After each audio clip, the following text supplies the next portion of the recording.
ನಮಸ್ತೆ, ನಾನು ಪ್ರೇಮ್ ಶೇಖರ್. ವಾರದ ಮಧ್ಯದ ದೇಶ್ ಪರದೇಶಿಗೆ ನಿಮಗೆ ಸ್ವಾಗತ. ಪಾಕಿಸ್ತಾನದ ಬಗ್ಗೆ ಎಷ್ಟು ಹೇಳಿದ್ರೂ ಮುಗಿಯೋದೇ ಇಲ್ಲ ಅಲ್ವಾ? 4 ವಾರಗಳ ಹಿಂದೆ ನಾವು ಮಾತಾಡಿದ್ವಿ ಆ ದೇಶದ ಬಗ್ಗೆ. ಆ ದೇಶದಲ್ಲಿ ನಡೆದಂಥ ಎಲೆಕ್ಷನ್ ಬಗ್ಗೆ. ಎಲೆಕ್ಷನ್ ಅಂತದನ್ನು ಕರೆದ್ರೆ ಆ ಎಲೆಕ್ಷನ್ ಪದದ ಡಿಕ್ಷನರಿ ಮೀನಿಂಗನ್ನು ನಾವು ಬದಲಾಯಿಸಬೇಕಾಗ್ತದೆ. ಇರಲಿ, ಆ ದೇಶದಲ್ಲಿ ಎಲೆಕ್ಷನ್ ನಡೆಯೋದು ಹಾಗೆ. ಅತ್ಯಂತ ಜನಪ್ರಿಯ ರಾಜಕೀಯ ನೇತಾರನ್ನ ಮತ್ತು ಆತನ ಸಹಚರರನ್ನು ಜೈಲಿನಲ್ಲಿಟ್ಟು ಆತನ ಪಕ್ಷಕ್ಕೆ ಚುನಾವಣೆಯಲ್ಲಿ ಸ್ಪರ್ಧಿಸುವ ಅವಕಾಶವನ್ನು ಸಂಪೂರ್ಣವಾಗಿ ನಿರಾಕರಿಸಿ, ಆ ಪಕ್ಷದ ಪರವಾಗಿ ಅಥವಾ ಆ ಪಕ್ಷದ ಸದಸ್ಯರು ಉಮೇದುವಾರರಾಗಿ ಸ್ಪರ್ಧಿಸೋದಕ್ಕೆ ಹೋದರೆ ಅವರಿಗೆ ಪ್ರತ್ಯೇಕ ಚುನಾವಣಾ ಚಿಹ್ನೆಗಳನ್ನು ಕೊಟ್ಟು ಜನರನ್ನು ಕನ್ಫ್ಯೂಸ್ ಮಾಡಿ ಪಾಕಿಸ್ತಾನಿ ಸೇನೆ ಚುನಾವಣೆಯನ್ನು ನಡೆಸಿತು. ಅದರ ಬಗ್ಗೆ ನಾನು 4 ವಾರಗಳ ಹಿಂದೆ ನಿಮಗೆ ಹೇಳಿದೆ. ಇದಂಥ ಚುನಾವಣೆ, ಬದನೆಕಾಯಿ ಅನ್ನೋ ಟೈಟಲ್ ನೆನಪಿರ್ಬೋದು ನಿಮಗೆ. ಯಾಕಂದರೆ ಒಬ್ಬ ಉಮೇದುವಾರನಿಗೆ ಬದನೆಕಾಯಿನ ಚಿಹ್ನೆ ಕೊಟ್ಟಿದ್ದರು. ಆತ ಅದನ್ನೇ ಹಿಡ್ಕೊಂಡು ಪ್ರಚಾರಕ್ಕೆ ಹೋಗ್ತಾ ಇದ್ದ. ಅದ್ಭುತ ಅಲ್ಲ? ಪಾಕಿಸ್ತಾನದಲ್ಲಿ ಮಾತ್ರ ನಡೆಯೋಕ್ಕೆ ಸಾಧ್ಯ ಇಂಥದ್ದೆಲ್ಲ. ನಡಿಬೋದು. ನಮ್ಮಲ್ಲೂ ಕರ್ನಾಟಕದಲ್ಲಿ ಹೊಟ್ಟೆ ಪಕ್ಷ ಅಂತ ಒಂದಿತ್ತು ಅಲ್ವಾ? ಅದರ ಚಿಹ್ನೆ ಏನಾಗಿತ್ತು ಗೊತ್ತಿಲ್ಲ ನನಗೆ. ಹೊಟ್ಟೆನಾ? ಇರಲಿ. ಈಗ ಎಲೆಕ್ಷನ್ ಆದಮೇಲೆ ಏನಾಯಿತು? ಮತ ಎಣಿಕೆ ನಡೀತು. ಅದೊಂದು ದೊಡ್ಡ ಮೋಸ. ನವಾಜ್ ಶರೀಫ್ ಮತ್ತು ಅವರ ಪಕ್ಷ ಪಾಕಿಸ್ತಾನ್ ಮುಸ್ಲಿಂ ಲೀಗ್, ನವಾಜ್ ಅಂದರೆ PMLN, ಅದನ್ನು ಗೆಲ್ಲಿಸಲೇಬೇಕು ಅಂತ ಆಸಿಮ್ ಮುನೀರ್ ದಂಡನಾಯಕತ್ವದ ಪಾಕಿಸ್ತಾನಿ ಸೇನೆ ನಿರ್ಧಾರ ಮಾಡಿತ್ತು. ಅದರ ಹಿಂದೆ ಅಮೆರಿಕ ಇತ್ತು, ಚೈನಾನೂ ಇತ್ತು. ಓಕೆ, ಅದರಂತೆ ಇಮ್ರಾನ್ ಖಾನ್ ಅವರ ತೆಹರಿಕೆ ಇನ್ಸಾಫ್ ಪಾಕಿಸ್ತಾನ್ ಪಕ್ಷದ ಕಾರ್ಯಕರ್ತರು ಉಮೇದುವಾರರಾಗಿ ಸ್ಪರ್ಧಿಸಿದ್ರಲ್ಲ, ಅವರ ವೋಟ್ಗಳನ್ನೆಲ್ಲ ಬಹುಪಾಲನ್ನು ಮಂಗಮಯ ಮಾಡಲಾಯಿತು. ಎಲ್ಲವನ್ನು PMLNಗೆ ಮತ್ತು ಕೆಲವು ಕಡೆ PPPಗೆ ಅಂದರೆ ಪಾಕಿಸ್ತಾನ್ ಪೀಪಲ್ಸ್ ಪಾರ್ಟಿ ಅದಕ್ಕೆ ಸೇರಿಸಲಾಯಿತು. ಅಷ್ಟಾಗಿಯೂ ಸಿಂಗಲ್ ಗ್ರೂಪ್ಗಳನ್ನ ತಗೊಂಡ್ರೆ ತೆಹರಿಕೆ ಇನ್ಸಾಫ್ ಪಾಕಿಸ್ತಾನ್ ತೆಹರಿಕೆ ಇನ್ಸಾಫ್ PTI ಅದರ ಸದಸ್ಯರೇ ಜಾಸ್ತಿ ಆಗ್ತಾರೆ.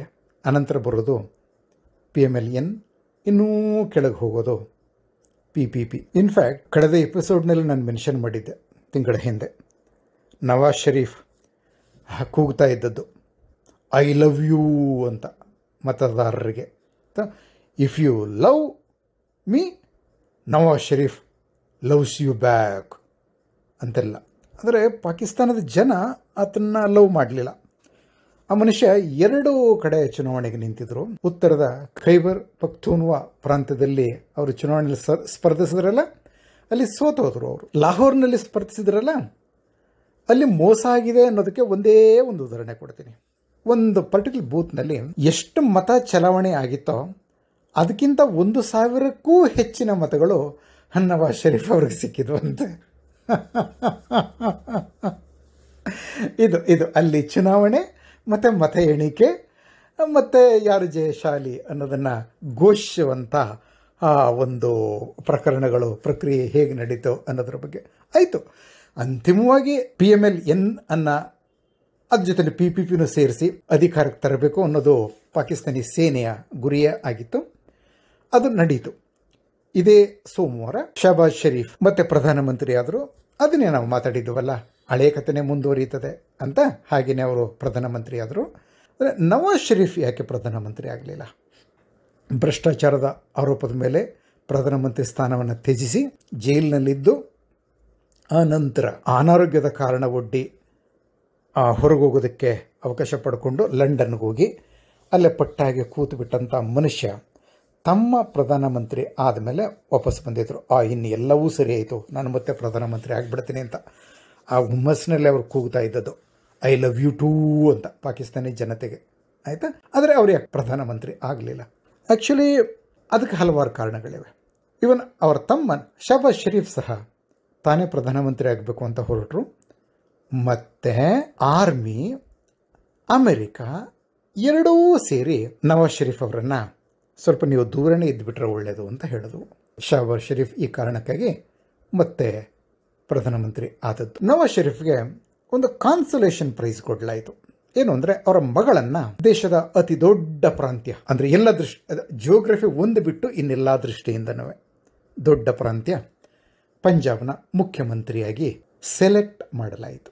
ಶಹಬಾಜ್ ಶರೀಫ್ ಅವರನ್ನು ಪ್ರಧಾನಮಂತ್ರಿಯಾಗಿ ಸೆಲೆಕ್ಟ್ ಮಾಡಲಾಯಿತು.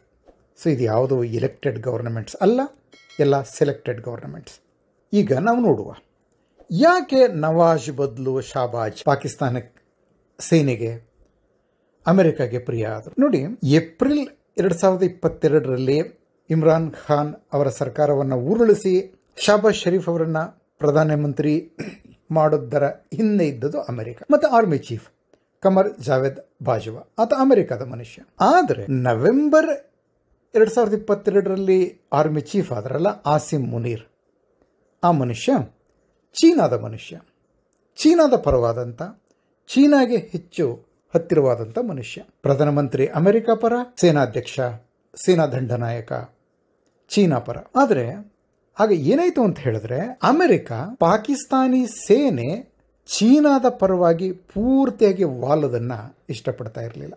ಪಾಕಿಸ್ತಾನಿ ಸೇನೆಯಿಂದ ಅಮೆರಿಕಾಗೆ ಈಗ ಹೆಚ್ಚು ಉಪಯೋಗ ಇಲ್ಲದೆ ಇರಬಹುದು, ಆದರೆ ಪಾಕಿಸ್ತಾನ ಅನ್ನೋ ಒಂದು ದೇಶದಿಂದ ಅಮೆರಿಕಾಗೆ ಇನ್ನೂ ಸ್ವಲ್ಪ ಉಪಯೋಗ. ಈ ಕಾರಣಕ್ಕಾಗಿ ಪಾಕಿಸ್ತಾನ ಪೂರ್ಣವಾಗಿ ಚೈನಾದ ಪರವಾಗಿ ವಾಲಿ ಹೋಗೋದಕ್ಕೆ ಅಮೆರಿಕ ಬಿಡಲಿಲ್ಲ.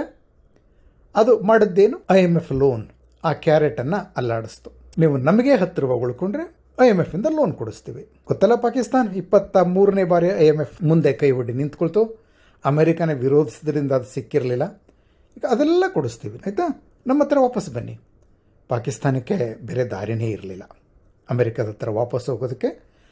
ಒಂದು $2 ಬಿಲಿಯನ್, $1.2 ಬಿಲಿಯನ್ ಅಂತ ಕಾಣ್ತದೆ, ಅಷ್ಟು ಲೋನ್ ಸಿಕ್ತು. ಮತ್ತು ಆಸಿಮ್ ಮುನೀರ್ ಸಹ ಅಮೆರಿಕಾಗೆ ಹತ್ತಿರ ಆಗಿರೋದ್ರಿಂದ ಅನುಕೂಲ ಇದೆ ಅನ್ನೋದನ್ನು ಅರ್ಥಕೊಂಡ್ರು. ಹಾಗೆ ಚೈನಾವನ್ನು ಸಹ ಪೂರ್ಣವಾಗಿ ಬಿಡಲಿಲ್ಲ. ಆನಂತರ ಜುಲೈ 2022ನಲ್ಲೇ ನಡೀಬೇಕಾದ ಚುನಾವಣೆಗಳು ಈ ವರ್ಷದ ಫೆಬ್ರವರಿ 8ರವರೆಗೆ ಮುಂದೂಡಲ್ಪಟ್ಟದ್ದರ ಹಿಂದೆ ಹಲವಾರು ನಾಟಕಗಳು ನಡೆದು ಹೋಗಿ, ಅಂದರೆ ಪಾಕಿಸ್ತಾನ ಅಮೆರಿಕ ಹೇಳದ ಹಾಗೆ ಕೇಳುವಂಥ ಸ್ಥಿತಿಗೆ ಅದನ್ನು ತರಲಾಗಿದೆ.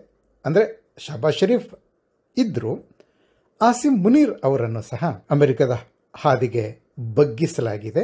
ಯಾಕಾಗಿ ಅಮೆರಿಕ ಇದನ್ನು ಮಾಡ್ತಾ ಇದೆ ನೋಡಿ. ಈಗ ಓಕೆ, ಟ್ರಂಪ್ ಕಾಲದಲ್ಲೇ ಆಯಿತು ಅಮೆರಿಕದ ನಂಬರ್ 1 ಎನಿಮಿ ಚೈನಾ. ಈ ಬೈಡನ್ ಬಂದ್ರಲ್ಲ, ಆ ಮನುಷ್ಯ ಯಾವುದೋ ಕನಸಿನ ಲೋಕದಲ್ಲಿದ್ದರು. ಒಂದು ಸ್ವಲ್ಪ ದಿನ ಚೈನಾ ಜೊತೆ ಹನಿಮೂನ್ ನಡೀತು. ಆಮೇಲೆ ಗೊತ್ತಾಯಿತು ಟ್ರಂಪ್ ಮಾಡಿದ್ದದೇ ಸರಿ ಅಂತ, ಆ ದಾರಿನೇ ಹಿಡ್ಕೊ. ಆಮೇಲೆ ಚೈನಾ ವಿರುದ್ಧ ಕ್ವಾಡ್ ಬಲಯುತ ಆಯಿತು. ಅಮೆರಿಕ, ಇಂಡಿಯಾ, ಜಪಾನ್, ಆಸ್ಟ್ರೇಲಿಯಾ ಇದೆಯಲ್ಲ, ಅದನ್ನು ಬಲಗೊಳಿಸಿದ್ರು.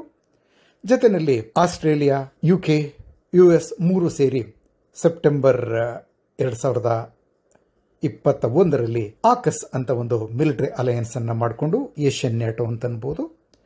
ಇದೆಲ್ಲವೂ ಯಶಸ್ವಿ ಆಗಬೇಕಾದ್ರೆ ಈ ವಲಯದಲ್ಲಿ ಚೈನಾಗೆ ಯಾರೂ ಫ್ರೆಂಡ್ಸ್ ಇರಬಾರ್ದು, ನಂಬಿಗಸ್ತ ಮಿತ್ರರು ಇರಬಾರ್ದು. ಓಕೆ, ಭಾರತ ಚೈನಾದ ಕಡು ವಿರೋಧಿ. ಆದರೆ ಭಾರತವನ್ನು ಕಟ್ಟಿ ಹಾಕೋದಕ್ಕೆ ಚೈನಾ ಪಾಕಿಸ್ತಾನವನ್ನು ಉಪಯೋಗಿಸ್ಕೊಂಡ್ಬಿಟ್ರೆ ಅಷ್ಟರ ಮಟ್ಟಿಗೆ ಭಾರತದ ಶಕ್ತಿ ಕುಂದುತ್ತೆ. ಆಗ ಚೈನಾ ವಿರುದ್ಧ ಭಾರತ ದೊಡ್ಡದಾಗಿ ಎದ್ದು ನಿಲ್ಲೋದಕ್ಕೆ ಆಗೋದಿಲ್ಲ. ಅದರಿಂದ ಏನು ಮಾಡಬೇಕು?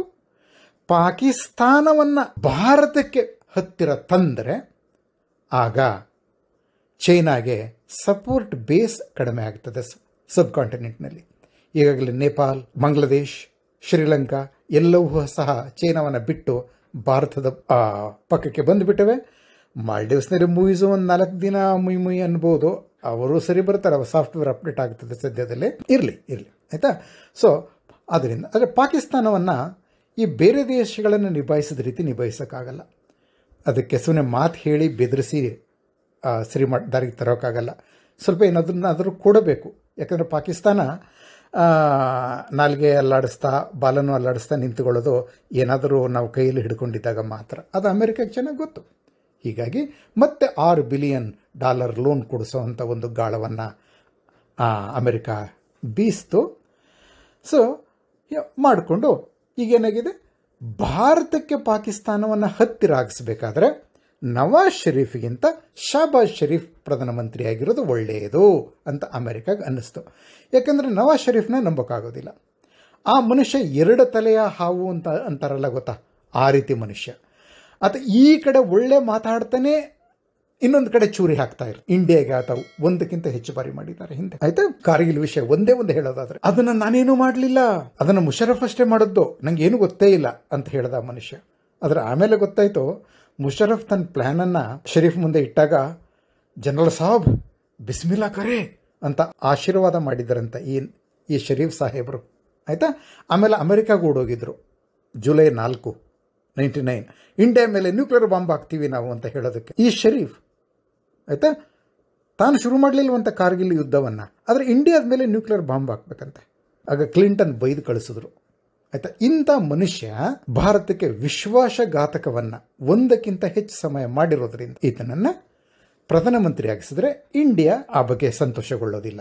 ಆದ್ದರಿಂದ ಶಾಬಾಜ್ ಶರೀಫೇ ಇರಲಿ, ಅವರು ಸ್ವಲ್ಪ ಇಂಡಿಯಾದಲ್ಲಿ ಒಂದು ಸ್ವಲ್ಪ ವಿಶ್ವಾಸ ಅಂತ ನಾನು ಹೇಳೋದಿಲ್ಲ, ಪರವಾಗಿಲ್ಲ ಈ ಮನುಷ್ಯ ಅನ್ನೋ ಭಾವನೆ ಇದೆ. ಆಯಿತಾ, ಈ ಕಾರಣಕ್ಕಾಗಿ ಅವರನ್ನು ಪ್ರಧಾನಮಂತ್ರಿ ಮಾಡಿದ್ದಾರೆ.